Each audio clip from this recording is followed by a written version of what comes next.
ଗୋଟେ ଥିଲା ବାଘ ଗୁଫାରେ ନାଇଁ ବାଘ ଜଙ୍ଗଲ ଯାଇଥିଲା ତାପରେ ଜିରାଫ ପଶିଗଲା ତା ଗୁଫା ପଶେ ଆଉ ବାବା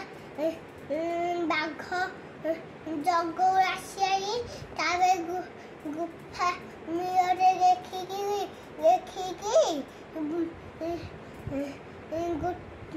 ଯିଏ ବସି ଏଇଟା କହିଲା ତାପରେ ସିଏ ବାଘ ଗଲାଉ ଏଇଠି ଠିଆ ହେଲାଉ ଜଲ୍ଦି ଫୁଟ ବୟସ ଫୁଟ ଆସିଲା ତାପରେ ତାକୁ ଖାଇବ ଡରିଗଲା ତାପରେ ଯାଇ ଖାଇ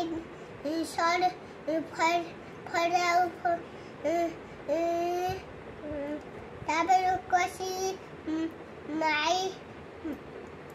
ମଣିଷ ମାଇ ଖାଇବା ତାପରେ ଆଉ ପୁଷକୁ ଫୋନ କରିବେ ହରାକୁ ଫୋନ କରିବେ ତାପରେ ଗୋଟେ ଟକ ଆଇଏ ଝିଅକୁ ନେଇକି ଜଙ୍ଗଲ ନେଇକି ନଡଗାଏ ଛାଇରେ ଦେଖିଆ